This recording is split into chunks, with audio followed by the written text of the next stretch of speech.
Assalamualaikum warahmatullahi wabarakatuh. Baik, kami dari kelompok 5 akan menjelaskan hasil diskusi kami tentang materi presentasi, yang mana beranggotakan saya Risa Amelia Putri Junedi sebagai moderator dan penyaji 1, dan rekan saya Nurmaini sebagai penyaji 2, kemudian Nia Safira Lasmi sebagai penyaji 3. Baik, materi yang pertama akan saya jelaskan. Yang pertama yaitu pengertian presentasi.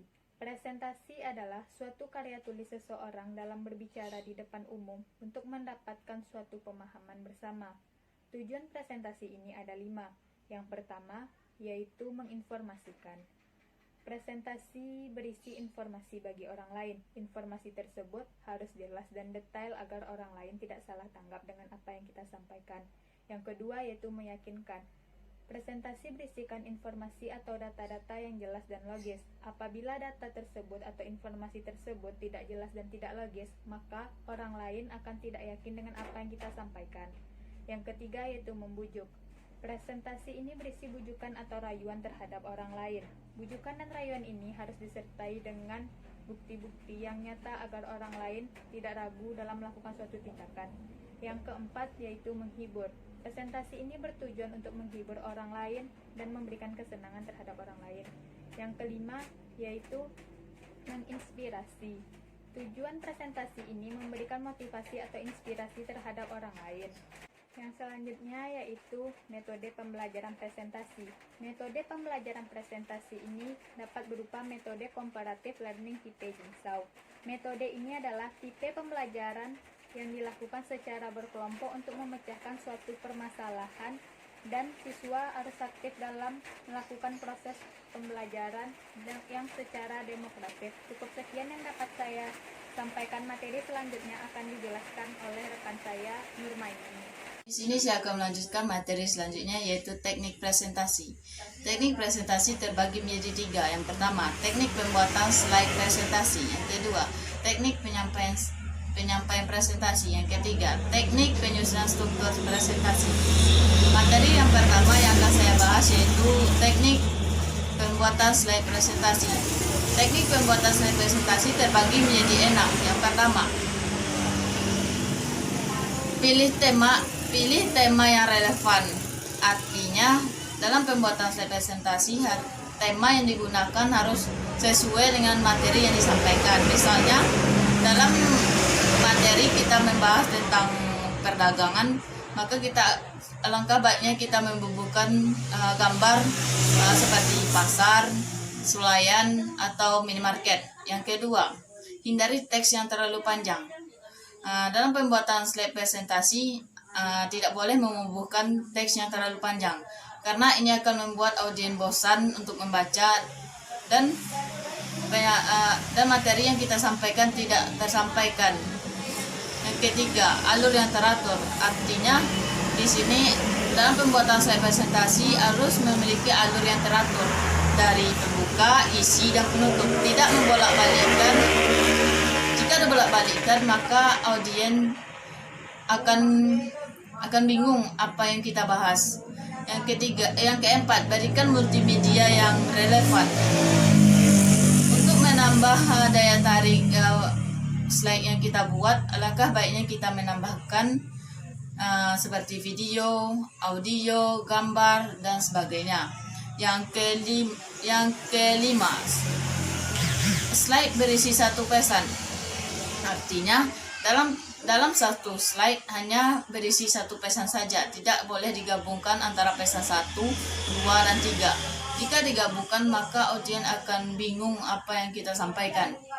Yang keenam, perhatikan karakter dan ukuran huruf. Karakter di sini harus sesuai dengan ilusi, dan ukuran huruf tidak terlalu besar dan tidak terlalu kecil.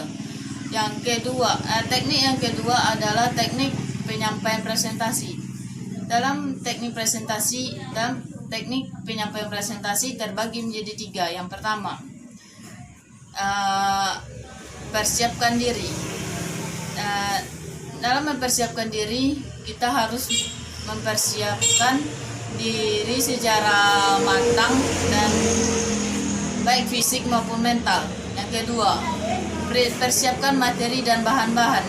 Artinya, sebelum presentasi kita harus mempersiapkan bahan-bahan materi dan memberikan dan menyediakan contoh yang sesuai dengan materi. Yang ketiga, cara penyampaian materi tidak terlalu cepat, tidak terlalu lambat, intonasi dan gerak tubuh sesuai dengan materi, selipkan selingan atau hiburan. Teknik yang ketiga yaitu teknik menyusun struktur presentasi.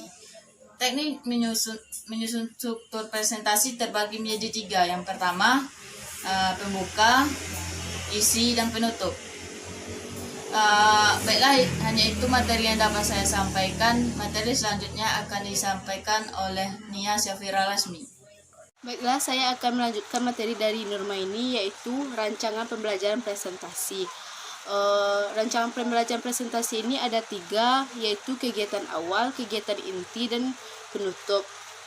Kegiatan awal itu terbagi beberapa hal. Yang pertama yaitu topik. Pokok atau subjek pembicara seharusnya dipilih berdasarkan pertimbangan karena menarik minat dan perhatian para audiens atau pendengar. Yang kedua yaitu tujuan umum, tujuan khusus, dan ide sentral. Tujuan umum yaitu suatu pembicara antara lain menyampaikan informasi, membujuk, meyakinkan, dan memberi instruksi kepada sang pendengar. Yang kedua yaitu tujuan khusus. Tujuan khusus itu tergantung dari tujuan umum. Dan selanjutnya itu ide sentral. Ide sentral adalah ide inti dari pembicara, biasanya dikemas dalam satu kalimat, hanya dalam satu kalimat yang mudah diserap dan diingat oleh sang pendengar. Dan selanjutnya yaitu kegiatan inti. Kegiatan inti ini yang pertama itu pendahuluan. Pendahuluan berfungsi sebagai pengantar ke arah pokok pembicaraan atau permasalahan yang dibahas sebagai upaya mempersiapkan mental para pendengar. Pada bagian ini, rebutlah perhatian pendengar agar mereka tetap fokus mendengarkan dan menimbulkan kesan yang baik pada kita. Jadi, pembicara dapat memberikan kesan pertama atau kesan yang baik kepada sang pendengar. Yang kedua yaitu batang tubuh atau body. Batang tubuh pembicara hendaknya dibagi menjadi 2 atau 3 bagian. Bagian utama yang akan menjelaskan atau membuktikan ide-ide sentral. Selanjutnya yaitu kesimpulan atau penutup. Kesimpulan ini merupakan ringkasan dari seruan terakhir kepada pendengar, meminta pendengar memperhatikan secara khusus dan melakukan tindakan sepatutnya. Kesimpulan ini bukanlah rangkuman dari semua bagian pembicara. Kesimpulan ini haruslah singkat, padat, sederhana, tidak berbelit-belit, tidak mengemukakan hal-hal yang baru, dan dikemas sedemikian rupa sehingga menjadi pesan yang mengesankan bagi para pendengar. Terima kasih kepada Nia Syafira Lasmi. Cukup sekian materi yang dapat kami jelaskan atau kami sampaikan. Assalamualaikum warahmatullahi wabarakatuh.